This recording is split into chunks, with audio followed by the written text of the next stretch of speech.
These two are the Island Boys, TikTok's new favorite rappers. Oh, I'm an island boy. I'm just island boy. I'm just island boy. Imagine if this video was the only proof that humans ever existed. Because of this video, Fly Soulja and Kodiak Red, formerly known as Red 4X, became known as the Island Boys for obvious reasons. When I first came across them, I thought they were SoundCloud rappers that are trying to bring back 2016, 2017. This image that they're going for was once considered unique because the people who had it backed it up with good music. But then it got flooded with people who had the look but not the music. It seems like these two almost went through the SoundCloud rapper checklist to make sure they got it all. Face tats? Check. Interesting hair? Check. Drug use? Check. I did a lot of perks when I was 17. I was addicted with them. Down bad story? Check. So I came out of jail down bad. Like nobody wanted to help me. I got haters? Check. There's a lot of haters in our county. But we can barely consider these guys rappers. Were you guys trying to be rappers before you got locked up?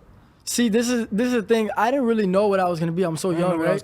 I just wanted to be lit. You know what I mean? Being lit is the #1 priority for Kodiak Red. It's not achieving musical esteem, enhanced rapping ability, maybe making a great album, or even showing the world that he has built-in auto-tune. I don't use too much auto-tune. I sound like I have automatic auto-tune. Like, it's called harmonizing. Look, I could do it. I say, J without my 9, they like money when you shine. Some people would just call that singing. Now, like everything else that's trendy, TikTok is the reason you see them all over the internet. So I have a lot of people saying that I look like Cynthia the doll.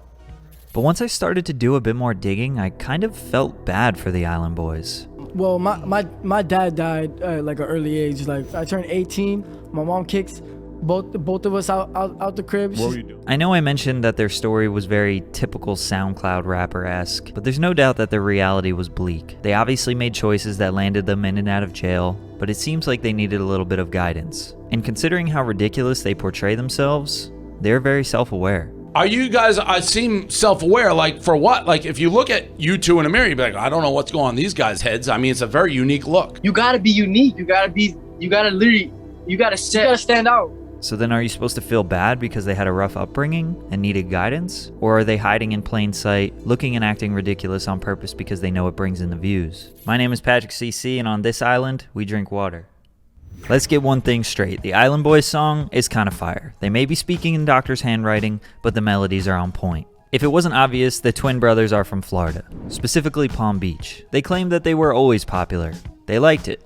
They are natural entertainers and potentially clones of various other rappers. From ages 15 and 17, they were in and out of jail a lot, mostly for a robbery. But once they discovered Instagram, they started to gain a little traction, where they would go live with random people, sometimes artists, sometimes real gangsters. But when I discovered them was last year when this blue-collar Joe Schmo served up some real-life lessons for Fly Soulja. I'm a full-time rapper. You know, you're a full-time, I think you're a full-time idiot is what you are. You're not a full-time rapper, dude. How do you treat your girl? I treat her well. I provide. I'm like a normal adult. And you're sitting in some dirty room, like trolling people. Like you're doing the whole like 6ix9ine method, but you ain't trolling nobody who's important. So like, for what? You're just wasting your own time. You're turning red. Who, me? No, I'm laughing. Your face is turning red and your teeth are turning green. Hold on, I'm asking you a question. Is my face red right now? I can't tell. You got fucking writing all over. It looks hot like the bathroom wall at a bar. That was literally just a random dude who spent 40 minutes of his day trying to convince NFL young man that he was making some poor decisions, the hero we don't deserve. The live stream would get posted on WorldStar and YouTube, which got a lot of new attention from real gangsters who were not very fond of Fly Soulja acting tough. Man, stop acting, bro. Stop acting. You not in the streets. You not in the streets. Stop acting. You not in the streets, you not streets. I'll rip that fucking 17 off your face, Jet. But then that same guy is just here chilling with them, acting cool later on. So it's just, so was it ever real? You'll notice that starts to become a trend. From here on out, a lot of their IG lives would get screen recorded and posted on YouTube, which would sometimes gain them some new traction. So once their buzz started increasing, they just kept doing these IG lives. And doing what exactly? Where's your mom? Where's she in bed?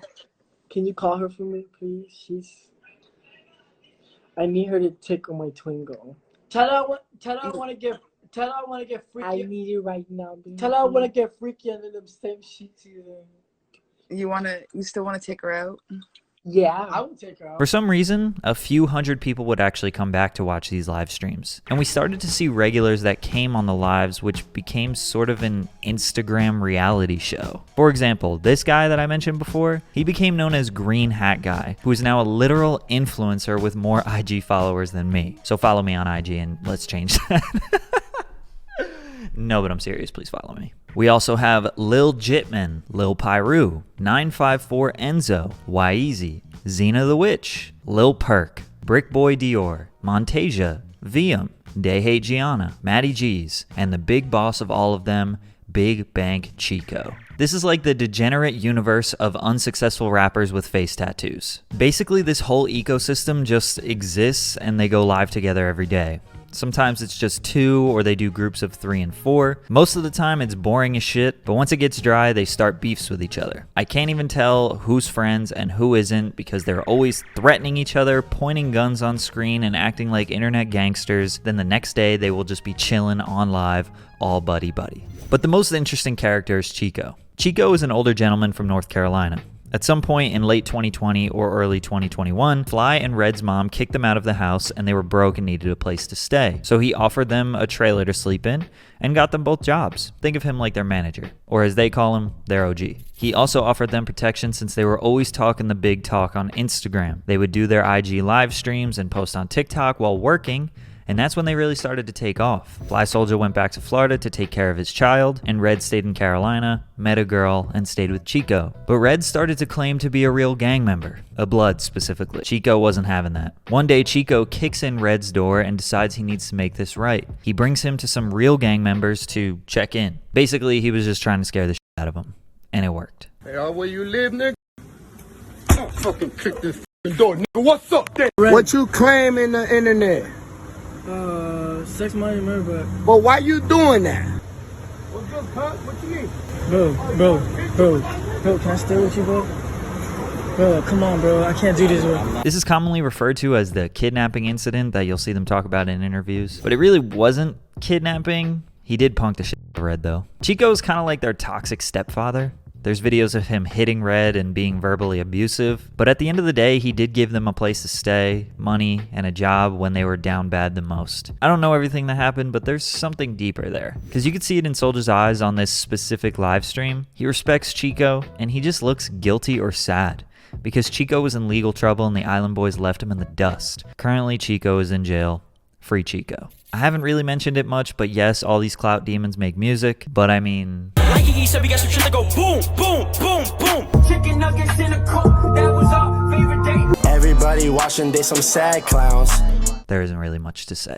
They're all just cosplaying as rappers. Now, most of you know the Island Boys because of their TikTok, which literally just consists of people commenting on their videos and them responding to these comments. I think the best theme of their TikTok is that they reply to these comments seriously as if people aren't trolling the fuck out of them. But it's kind of the same situation as any of these other gimmicky influencers we've seen like Bad Baby, Woah Vicky, and others. They basically allow themselves to get bullied over and over, and eventually a small percentage of the people start to kind of root for them like they're an underdog. And if you keep sticking it out, eventually the bullies go away and you're left with an inflated follower count and a small fan base. Or people just secretly like you the whole time. Because in recent interviews, they don't seem that bad. They actually seem very nice and self-aware. If you close your eyes, you might think, wow, I would love to take a nice walk in the park with these two gentlemen. That's why the boundary between what is real and what isn't is so thin for me. Is this all just one giant act for internet clout? Are they letting people just make fun of them? Or are they actually very dumb, violent, and dangerous people? They love to start beefs. They have incredibly toxic relationships. Did they really do all of that to their bodies just for some Instagram fame? I can't be convinced that these two are just rappers and they're doing it for the music,